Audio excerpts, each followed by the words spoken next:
Good morning, everyone. Welcome to American Scouser's Morning Coffee or Tea with American Scouser. It's Wednesday. We are back.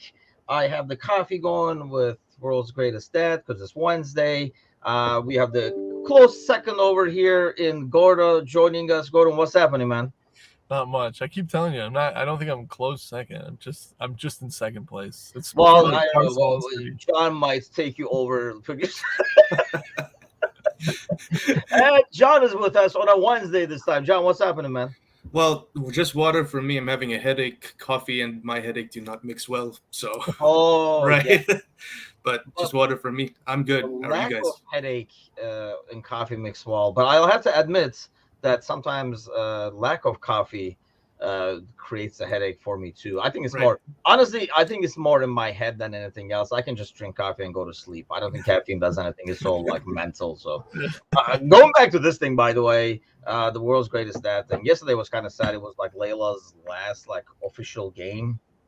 They had their playoff game that they lost, and yeah, that was sad. Like it's a real joy, like to go to those games and watch her and stuff, because she's just like a freaking amazing player. And yeah, especially seeing them like just bawl their eyes out after the game. There's so many freaking seniors on that starting 11 and stuff. So that was sad. I'm going to freaking be missing that. That's for sure. But soccer goes on. I'm just hoping that she keeps playing in one shit. I'm going to be that dad just shows up in like a friendly pickup game and be like, get her, but but let's talk about a couple of like, okay, so this just came up thanks to Gordo, because I did miss this and did not see this at all, but this is like a good one over here. So this is like an odd one. We'll go to the Champions League and talk to AC Milan too, because I don't want to talk about that game, if you want to call it a game. So this is good stuff. So this is from the weekend, right? After AC Milan lost, you said, Gordo? Yes, yeah. I think it was Sampdoria, if I'm not mistaken. I'll pull AC Milan up over here and see what the score is. So I guess this is like a normal thing where they go and talk to they go to the fans at the end of every game. But this is like so this is like their ultras, which every club in Europe has. I mean, I don't see Cup as the same thing though, right, Gordon? Like it's not really. You wouldn't like refer to them as like ultras or like the hardcore or anything like that. Yeah, this is more like when you watch Green Street Hooligans. Like this is the firms. This is a firm. Which the reason I think you don't see that too much anymore is because it's sort of been stamped out. Like they really don't like that. Even the clubs have sort of gone against it because they get the big fines. But yeah, I would say it's more like a firm than anything. And yeah, it wasn't Sampdoria. It was Spezia. Yeah, let's go with that. Not that as very well known, and that's probably why they're upset, because really, or maybe they wanted Spezia to get relegated, and this win gets them out of the relegation zone. I don't know. Maybe there's a huge Spezia hate in Milan or something. But so they're like talking to the dude. And what I really like is they're giving like a good chewing over here. I can't show the video in full, but we'll post it in the links if you guys want to go take a look at it. They give like a really good chewing out and a lot of talking, and like the players are listening like a high school team listening to the coach. Gordon, that just seems so freaking wrong in like so many ways, and I can't really envision. It's one thing to unite with the fans and stuff like that, but like getting chewed out and the manager listening, like he's getting pointers from like the ultras is just freaking scary. This is the equivalent of like your daughter's high school team, like going over after they lost the game to the benches, and like that soccer mom that everybody has on their team starts screaming at all the players. Like yeah, like there's some of us, like a lot of us will go to games and we know what's going on. We're pretty good with tactics, but I don't think that I should ever go into that locker room and tell them what to do. I'll talk all day long on this podcast and on Facebook about what I think's going on. But if they were like, all right, why don't you come into the locker room? I'm like, oh, that's not my place. I'm good up here. I'm much more comfortable criticizing from afar. Yeah. Like the majority of probably what they're talking about is the hotel was 25. Then we're eating sandwiches that we had to make, and they're soggy because the trip down here is 3 hours. Yeah, see, that's a good question, John. Like, what do you think they're saying? Like, is it tactical? Like, they're like, we came all the way to here. I don't know where Spets is, to be honest with you, but no, I didn't come all the way over to watch this shit. Or is Right. it just like, yeah, like I, airing of grievances, like I have a lot of problem with you people, kind of a thing. Right, I'd probably be more on the boat of like we came all the way to watch this crap because like personally speaking from perspective just very recently, I live in the East Coast, so whenever I watch my Warriors play in the NBA playoffs, whenever they put on an absolute crap show. Sorry about that, man. Yeah, when they put on an absolute crap show on their games, which are like 10 p.m. Eastern, right? And I stay up to watch them. I'm genuinely pissed. So what more of these guys? So I'm leaning towards like I'm just at home on my couch watching these guys. What more of these guys who came all the way from wherever they are? So I definitely think that plays a part. And of course, a lot of we talk about tactics all the time here. So I'm sure a lot of them have their own tactical grievances for whatever came. Yeah. I can see you talking to Klay Thompson and Stephen Curry. Oh, absolutely. Like, you know how late it is on the East Coast? This is ridiculous. How do you miss that? Don't get me started. Don't get me started. Let's move on, please. Flick the wrist. Flick the wrist. Keep the elbow in, God damn it. Don't get me follow through. The follow through. Right. Exactly. That's the thing. I just did not understand. I mean, here's the thing, and I see this a lot, sadly.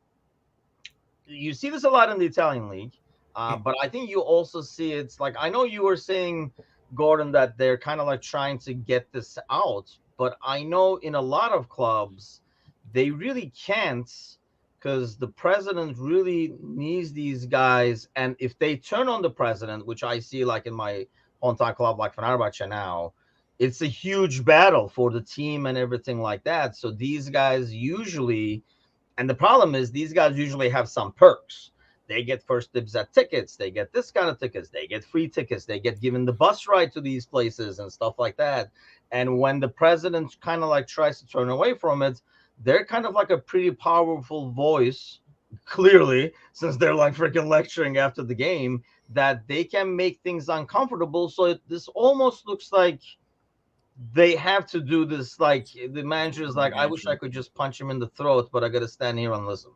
Well, that's like Twitter like went alight with what Divock Origi is thinking about. Like it was hashtag Divock, and it was just like he's thinking about that Everton goal. Like he's not really there. To be honest, Divock is probably like, what am I gonna wear tonight? Yeah.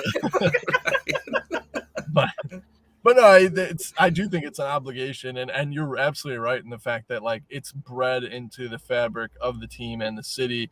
Like there's that really good documentary about Turkish football in they were like closing a park in Istanbul, I believe it was. Yes, the Gezi Park, yeah. And like all the ultras were from all the different teams surrounding Istanbul were like the forerunners in those protests. And I forget that documentary's name, but it's really good. And so I think that's what kind of happens in these scenarios. And they're not all bad. Like I know that, sometimes when they travel, they do cause problems. But a couple of years ago, I went to a Champions League game at Anfield versus PSG.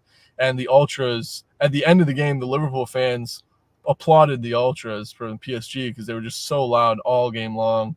And we ended up winning, so it's a lot easier to applaud the losing traveling fans. But no, they were really good. So and there was no problems in the city. I was in the city all morning, and you could hear the PSG fans all day, and there wasn't any outbreaks and stuff like that. So not all bad, but yeah, I've heard it can get pretty violent. I'll be honest, it's like kind of like the fans I hate because they kind of take it to another level, and it's not a good level. It's like the extreme level. Like it's a level that I don't want it to be taken. Yeah, Gezi Park documentary is the documentary. It's like from like 2013. It's on Amazon if you guys want to look. And yeah, it shows basically how it's more about these guys that normally would be killing each other if given the opportunity after a game, before a game, during a game, or any given Sunday. But, kind of like joining together, using their forces for the good kind of a deal and, like really getting these protests going. But as they talk, I mean, they do a lot to show that how extreme it is for these guys to work together. They do have a lot of like chats with these guys. and like John, they sound like serial killers, like and they were like, "I murdered 10 Galatasaray guys" or something, and it's like almost like takes pride in it. Right.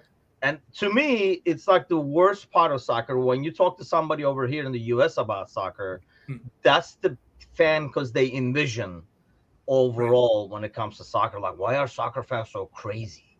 Right. Like, you know what? As with all things, the extremes get highlighted the most, and I believe, yeah, with soccer, it's the same thing. Whenever, especially here in the States, when people think about how people are in Europe, um, you know, the cases of people stabbing each other and stuff certainly don't help the case at all. There's a fine line, of course, between passion and whatever that is, like I believe prior to the show we were talking about how in England it's not as popular anymore, which is actually really a good thing, because the Premier League is kind of like in the forefront of I would say most European leagues in terms of popularity and their global influence and all that. So it's a good example to set. Obviously, we can't say the same for the other teams, but yeah, it's unfortunately something that still goes on today. Wishful thinking, I guess, that it'll slowly ease off, but I'm not holding my breath, honestly. So why do you think it's different in the Premier League, Gordon? Is it because it's a bit more commercialized, bit more I mean, like literally, like investment groups are owning teams now, so it's not that dude that needs the vote, so he doesn't give a damn kind of a deal, or what do you think it is? Yeah, I think that has a lot to do with it. It is more commercialized. It's also like they tried to be stamped out in the 80s and 90s, and then movies like Green Street Hooligan, as funny as it sounds, it brought light to, like, from people that wouldn't normally pay attention to it, bring it up, and it's not somewhere that we need to be. And I think that like when you bring in fans like the EPL does from all over the world, it's not a good look to like have some fan from, let's just say, like Singapore or something, makes that long trip over to Anfield and then gets beat up at a bus station by a West Ham fan because he's got a shirt on. And but those are the stories you hear all the time, like, oh, a dad with his 3 or 4-year-old daughter gets beat up because he was at the wrong bus station with a Leeds jersey on or something like that. So it's not, so I think it because it is more commercialized and globalized, it's easier to stamp out, or there was more of a push to stamp it out. Yeah, Sparky says, "Oh, I miss the 70s and 80s soccer games." My dad, Sparky's like, "Oh, those beatings we used to give." My dad used to say that, like, when him and his dad would watch Liverpool games and they'd lose, my grandma was never interested in the sport, but she would always just go, "Oh, those poor wives tonight." And it's just like, it's like one of those things, like, it's not super funny, but like that's what happened a lot. So it's probably better that it's not like that anymore. Oh, that was like really good though. I could like even feel it. But yeah, I think because that's another thing. That's a good point. Like, you get a tourist, they don't know where the hell to be. I mean, like, you go to a game in Istanbul, let's say it's fun. I think, if you go, I mean, I guess if you're a West Ham fan going to Anfield, maybe on the way out, you might, get harassed or whatever. But I know, like, in Istanbul, because the Liverpool everything seems totally different than any other like inner city, like same city rivalry I've seen. Like, there's a lot of different tones to it. But if you go to like a Fenerbahce Galatasaray game, you better know which gate to come out of and where to go when to congregate and stuff like that. Otherwise, you're not going to make it back home, probably, at least not in one piece, or not without a trip to the hospital or something like that, because you're going to end up in a location where, and sadly, it only takes one moron to get, because it's such a mob mentality. It usually takes one moron, John, to get things going, and then everybody else just. And honestly, this is what these guys, there's ultras. I mean, I don't know, there's like 50 guys over there, but somehow those 50 guys control that entire stand. And heck, the entire club, they're standing over there like they're 10 years old. These millionaire dudes standing there like they're 10 years old, listening to these guys. Run more, okay, Right. How the hell does that happen? I feel like they hold a certain weight, even though they should. And unfortunately, the club and its players, staff standing in front of them like that kind of just gives the whole like it kind of promotes that attitude, which is not a good thing. Obviously, like, sure, it's fine. Everyone has their opinions and gripes with the squad. I'm pretty sure AC Milan's not doing as well as they should be in the Italian league this year. So I guess I could understand their concerns, but the fact that they're enabling, I guess, that sort of behavior to stand, by they I mean the players and the staff, it kind of rubs me the wrong way. Like, I get that you want to put supporters first, but for you to just stand there, like you said, a bunch of high schoolers listening to their teachers get told on, like, it just doesn't do it for me. Like, but see, like, okay, let me play the devil's advocate though. Doesn't it also show that they care about fans when they go to the fans and thank him after a win? Isn't this also showing, if you ask an AC Milan player, isn't that going to say it's showing respect to the guy, that pays my wages kind of bullshit? Like, ultimately you're going over there. If you were like, man, get the hell out of here, you guys don't know what you're talking about, and walk away, isn't that disrespectful, Gordon? Wouldn't we sit here and say, look at these guys dissing their away fans because they lost? I do a great devil's advocate.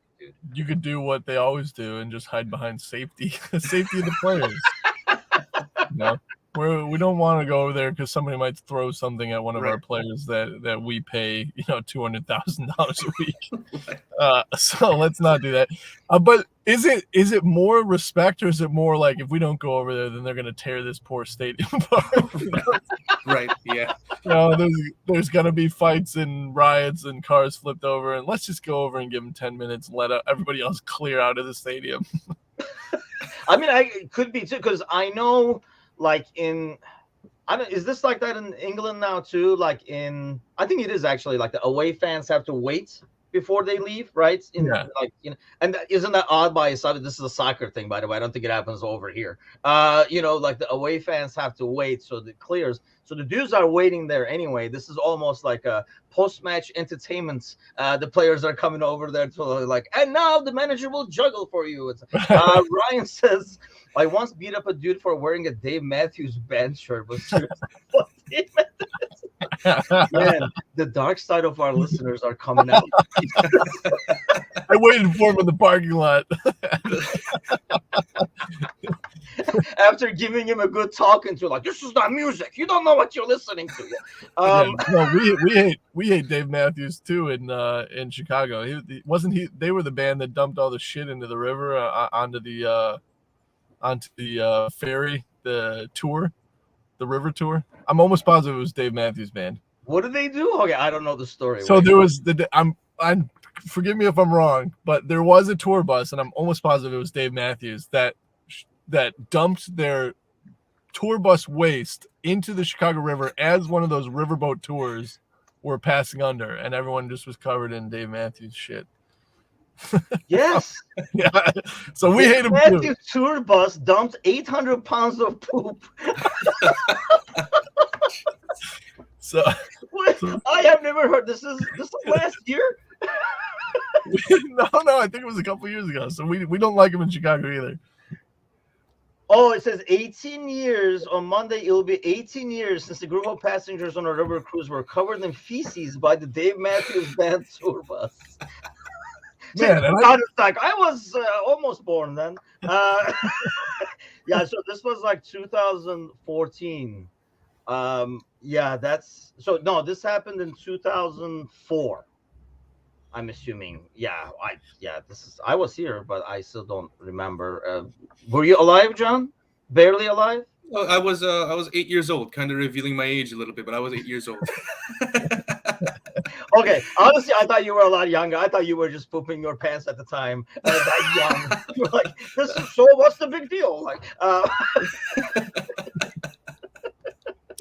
okay, couple of things to run by you guys. I say Sadio Mane. Gordon, what do you say? Leaving Bayern Munich. I don't think he's coming back. Where would he go? I mean, obviously, we were talking with John before we got started over here. Every player is going to have Newcastle interested in there. Like, that's going to be one of the standard issue, because I think everybody realizes Chelsea has to sell people first. It was Chelsea before. Now everybody puts Newcastle and United as the teams interested. You think they would really be interested with his age and form and stuff like that? I think honestly, when people do that, I really think it's uninformed people trying to get more like clicks and stuff. It's like, well, I'll put Like a Chelsea. Daily Mirror. Yeah, I'll put Chelsea because I know I won't be wrong. It's like, like a broken clock is right twice a day. It's just like, if I put Chelsea, I guarantee they're interested a little bit because that's what they do. So I don't have to actually fact check. I can just put Newcastle now. Just I think it has that a little bit, but no, I don't. I actually don't think because you have to think. Yes, they have a ton of money, but just like City, they have a good manager. Like Eddie Howe is a good manager. I think because right now he's at Newcastle that have all this money. They're new, they're a historical team, but they're new money essentially. Yeah. And I think sometimes we forget that Eddie Howe is actually a really good Premier League manager. And I don't think that if they're giving him a say in transfers and things like that, and giving him a say in his team lineup, I don't think he's going for Sadio Mane. Of course, he's always going to bring something to the team, but you have to worry about age and then having a season like he did with Bayern Munich. It really just wasn't effective and definitely mentally challenged because he had, that tiff with Sane, and like we talked a couple podcasts ago, like he has to be really upset in order to hit somebody because he's like one of the nicest guys in soccer. So, right. Yeah, I would probably stay away. I don't think we'll see him in the Premier League. You never know. Maybe he broke his phone at the time because he was hitting like another team player with it or something like that. He's like, "See, the phone is broken. I'm going around with this now." Yeah. That's why. Yeah, maybe that's why he uses a broken phone. It's a sending a message. Like, do you remember when I smashed this phone He's over? like, yeah. Remember when I broke this phone over Firmino's face a couple of years ago? That's what I'll do to you. That's why I use it. It's like, you better get your X-ray or the phone is coming out. Like, You may have cracked him. He's got this nice guy persona. yeah, I mean, do you see him coming back to the Premier League, John, or do you think he's gonna go the old goods, old forward routes and go to PSG or somewhere like that? Right. I think it's more PSG or somewhere like that. First of all, I think to Gordo's point, he is really a nice guy. For Mane to get pissed like that with the whole Sane incident, something really serious must have happened. And to expound on that, I feel like he wouldn't go to another Premier League club considering his relationship with Liverpool and all that. But that's just kind of my wishful thinking though, but yeah, I think he'll definitely stay away from the Premier League. First of all, I don't think he's physically up to it anymore. Like if ever he was to come back, he'd definitely be coming off the bench regardless of which team it's going to be. And even if it was, a mid to low table team, I don't think anyone could afford his wages. There's that. Yeah. And, love Mane until the end. But as we were talking earlier before the stream, he was washed at 29. So it's not really an appealing process for any other team in the Premier League to pay that amount of wages to bring on someone who can't who can't do what you're saying, especially if what you're saying is true and they're going to bring him off the bench. Why would you put that much wages on the bench and break the bench? But yeah, I mean, I think we're easily writing off any possibility of him coming back, right? Because first of all, where would he play? If anything, we have an abundance of people on the left. And I know he can play on the right as well, but I mean, obviously Sadio is not going to be like, yeah, I'll back up Mo. That's not going to happen. So I just don't see that happening. Gordon, you think it matters to Sadio going to, let's say, United? Or is he going to be like, even if I score, I'll do the, I'm not celebrating, I'm not too happy thing and collect my money and still play in the Premier League? Or do you think he will be like, more? Because I know some of the international players are a bit different in that sense, where some are really committed to the club in the long run, like they will not go like I got other places to go to kind of thing. But at the end of the day, it's whoever is signing the check, isn't it? Yeah, you hope that every player that plays for us is like Jose Enrique, where like he literally is just like all about Liverpool. But no, I think sometimes too we put too much on players in terms of that loyalty, and we want them to love the club as much as we do. And like he definitely loved the club when he was here, and he loved the city and loved the fans. But he came from Southampton, so he'd already played in the Premier League for another team. So there wasn't, he didn't have any ties with them, and they were the one that gave him a shot. You think Southampton fans are upset now? They're like, we thought he was loyal to us. You went to Liverpool. Like, right. So there's that, and then he goes to Bayern Munich, which it was definitely had a lot to do with money, I'm assuming.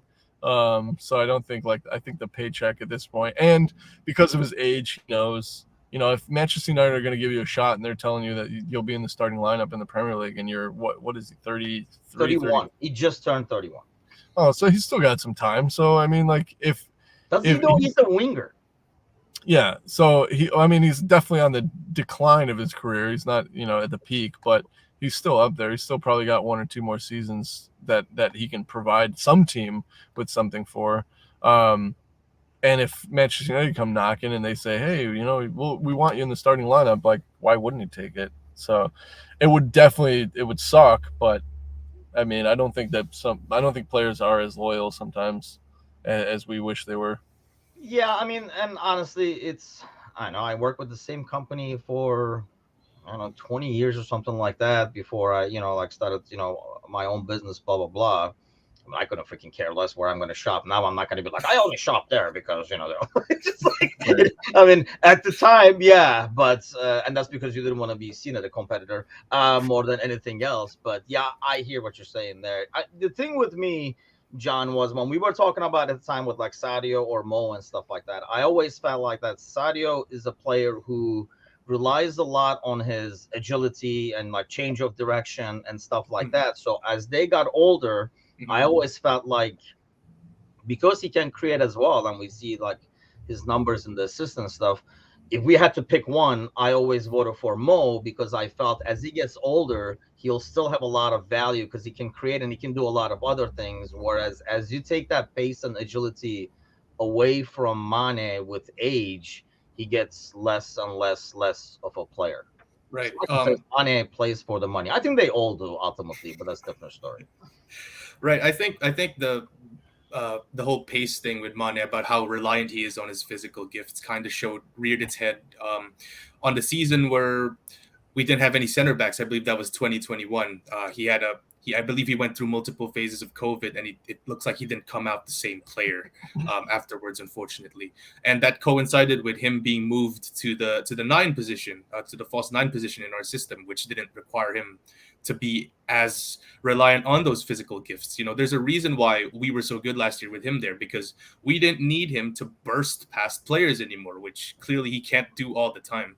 To your point, there was a genuine argument at one point during the Klopp era, like, who do you keep, Mane and Salah? But it's pretty clear right now that, Salah's just head and shoulders, like, the myth that he can't do anything but score. Did you see the assist that he provided against Leicester? Like, oh man, those were just absolutely top draw.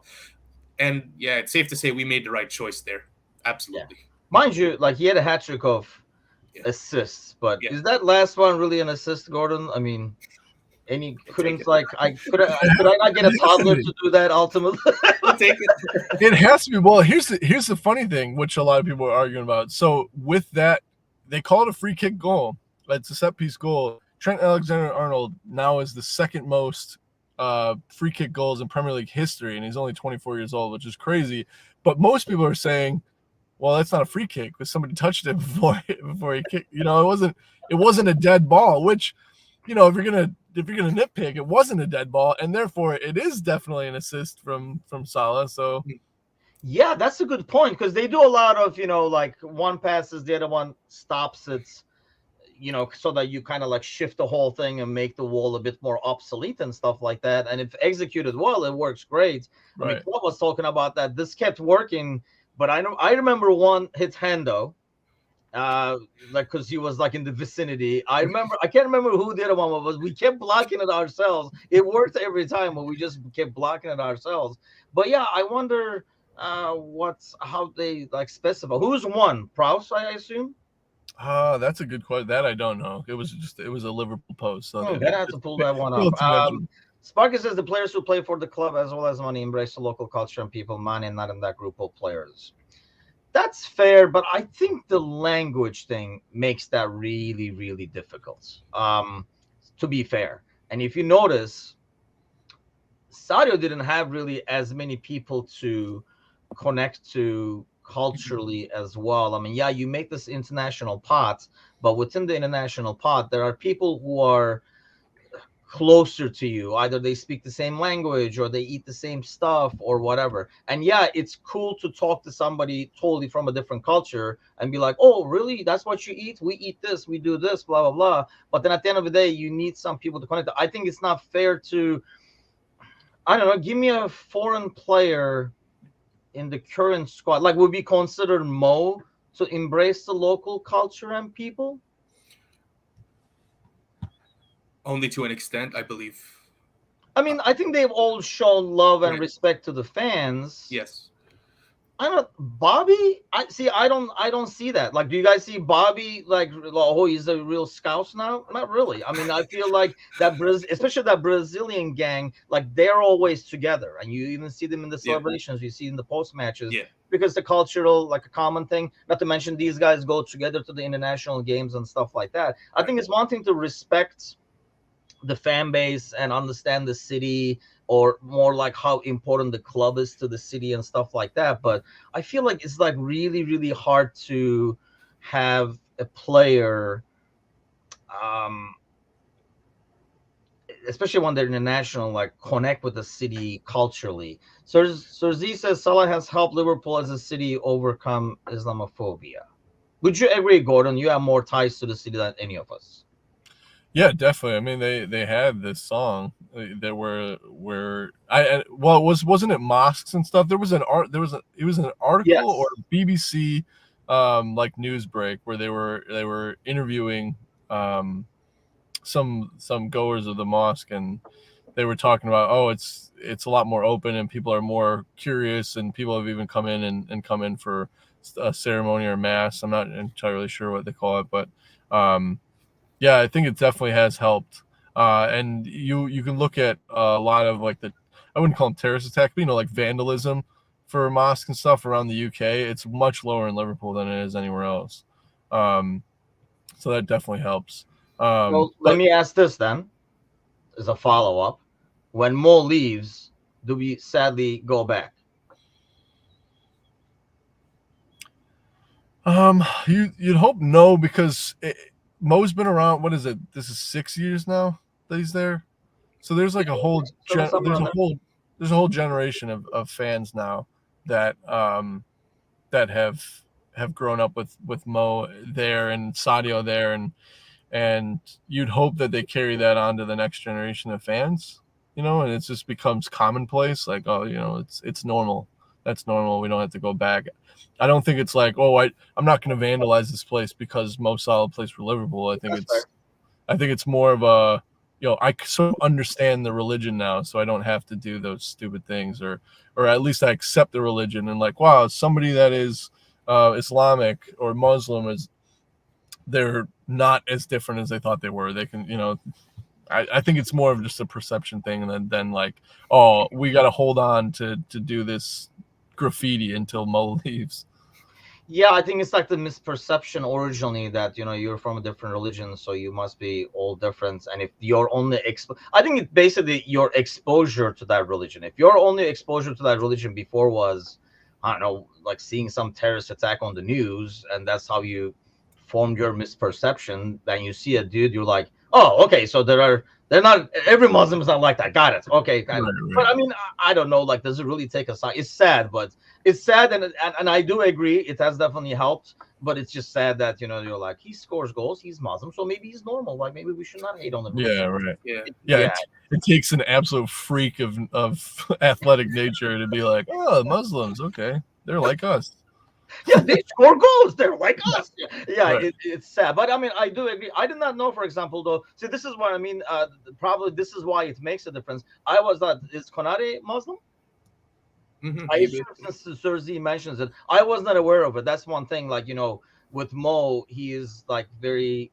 I mean, everybody knows, and he's very proud of it, and he kind of like almost like. I don't know. I don't want to say advertise it. Advertise like an ambassador.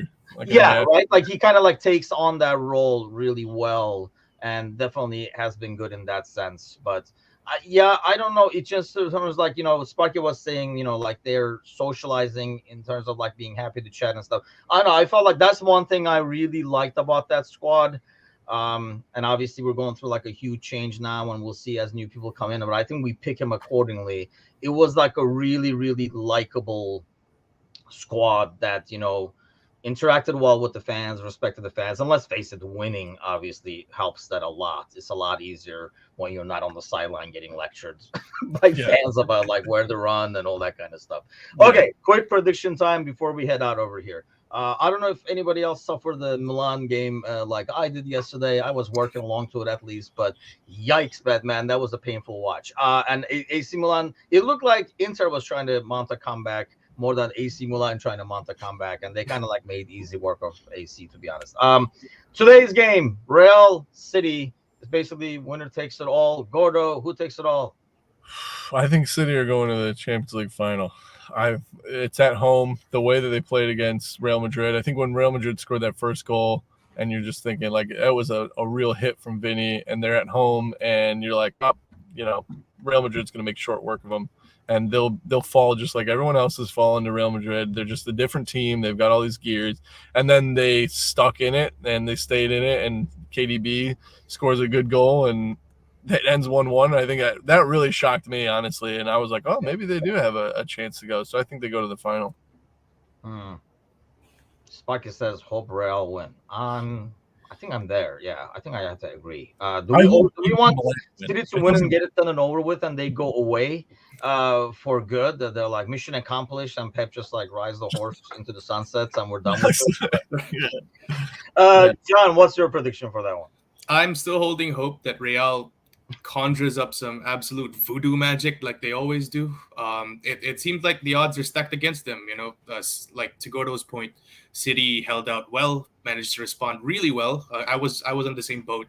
I thought they would fold. Real would just bombard them and come off away with like 2-3-0 victory, and they managed to hold out well. But you'll never know with Real Madrid. That's what I keep saying whenever I see them. Like you always write them off, but they always somehow find a way. So I'm gonna just go bold here and say 1-2 Real Madrid. They go to the final. I get the same feeling that we were talking about this I think on Monday, both in the morning and in the evening. It's kind of like City in the Premier League. Yeah. And I feel like Arsenal will be City in the Champions League. Like where Real, you almost like know if that game is close, Real is not going to be the team that gets tight and nervous. It's going to be City. And I think that's going to hurt them. That's why I think, Real goes out there like, we've done this, we do this all the time. And they have that confidence of never like breaking down. Whereas I can see City getting more nervous. But at the same time, you get teams sometimes that get close, and get that experience. But I don't know, man. You just watch, you look at that midfield, right? You look like De Bruyne, who's like an awesome player. If you say you wouldn't love to have him, you're a freaking liar. But at the same time, you never see Modric or somebody frustrated when things are not going well, like you do with De Bruyne. He gets really feisty and starts waving his arms and stuff like that. Whereas, you look at like that midfield of Real, and they're like, we go again, we'll do it again, and this time it will work. Right, their demeanor when they were 2-0 down at Anfield, they were just like, yeah, all right. Yeah, let's not bring back bad memories over here.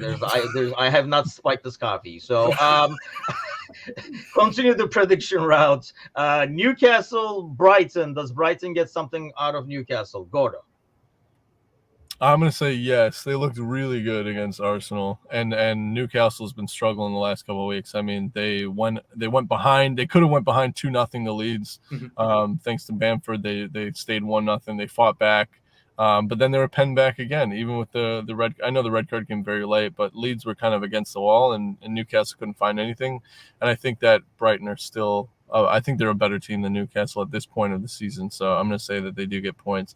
However, Brighton, man, they play Newcastle, City, Southampton in 7 days. So that's going to be a tough run for them. So you got to wonder if they're going to be resting players, because I don't think they'll rest them against Southampton, because they rested players against Everton and they got absolutely embarrassed by Everton. So I don't know if they'll they'll be reluctant. But they need players for that midweek City game on next Wednesday. So it'll be interesting.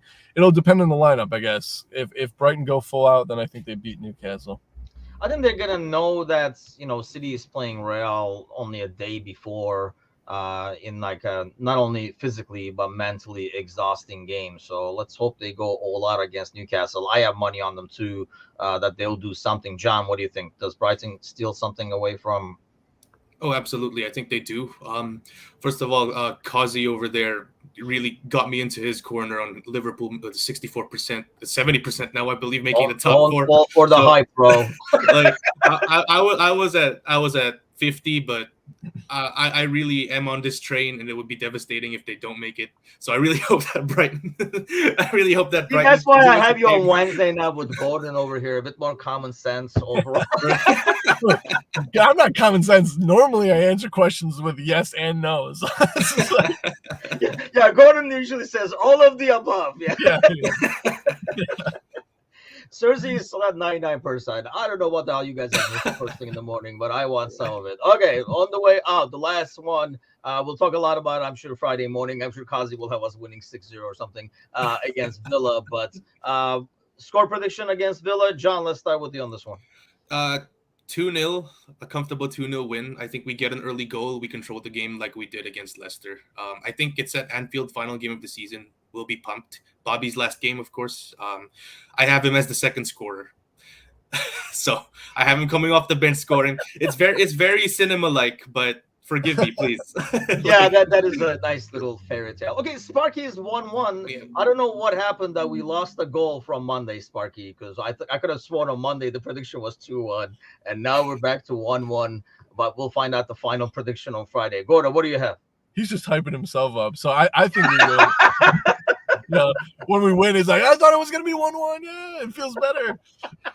I do that. I do that all to myself. I do that all the time. Like when we went 3-0 up to Tottenham, I was like, I'm not comfortable here. And 3-3 came, and I was like, I told you. That's when I was in like high school and college and stuff. If you're not gonna get a lot of sleep, set the alarm for like 2 a.m. And you wake up 2 a.m. or 3 a.m. You're gonna be like, oh my god! You're like, oh, it's only 3, and then you turn it off. And yeah, that works once, that works twice. After a while, it's just annoying to wake up 3 a.m. But kids out there. For I'm gonna go with John. I think it's gonna be a comfortable like 2 or 3-0. Like he said, Bobby's last game, James Milner's last game, Oxlade-Chamberlain's last game, and then Caden. Forgot about those guys. Honestly, I can see like the trainers are going to be really distraught on the sideline when like Keita and Ox are leaving. They're like, we bonded so well. Yeah. So, but I think the fans will be up for it. I mean, they sang like Bobby's song for like 15 minutes, and he didn't even play. So it was great. They're G'd up for him. That would be like I hope it is a comfortable win where we can bring him in at the end and stuff like that and have like a fairy tale ending for him as well. I mean, and there was a chat in the Discord about this earlier in the week about, which players leaving will hurt the most. I mean, I hated it obviously at one point these guys are all going to leave, but like Sadio leaving was not good, but I know like Bobby, I don't know what it is. I think his whole like overall team attitude is not like a me first guy. He's always smiling. That's gonna hurt a lot more. It feels like that's gonna make me more sad his last game than even like Mo. I think Alex was the one saying like Mo. Even then like Mo and stuff, it's going to make me. I feel the same for Hando. I know this is gonna rub Sparky the wrong way first thing in the morning here, but I feel the same for Hando. Like I have like a boatload of respect for that dude. In terms of what he does on and off the pitch and stuff like that. And it's going to be a sad. That's why I think he should definitely retire as a Liverpool player. It's going to be a sad day for me when he leaves. Go ahead, Gordon. I think with Sadio too, it was that like cat and mouse all summer long, whereas it's like got old and it like seemed about the money and it was, oh, I'm going to go and I'm not going to go. And then there was the January hints and then it didn't go. So it was almost like when you have a sick grandmother and you're like, well, then she passed away and you're like, oh, that's really sad. But I kind of knew that was coming. And I think that's like what Sadio was for us, whereas like Bobby, like, let us know, like he gave us the 2 weeks notice, he put in his 2 weeks. Yeah. And he said, hey guys, I'm going to take off. Like the selfless player that he is. It hurts me. Man, what a dark morning this has been. Everybody bringing out the dark stuff. From like Dave Matthews Band beat ups to going to sing like, man, she was sick. Wow, what a morning. What a morning. Well, thanks a lot as always, everyone. Enjoy the rest of your Wednesday, the Champions League game, and we'll be back tomorrow. The gang will be back with the podcast, hopefully with minimal technical difficulties. I am not sure if the fantasy nerds are on afterwards with Matush getting married and everything like that. I know schedules are all over the place this week, but Mecca and the boys will definitely be on tomorrow night. So tune in for that. And I'll be back Friday morning with the ever so optimistic Kazi and our 14-year-old friend Alex with his clean shaven face. So you guys have a great day, everybody. Take care.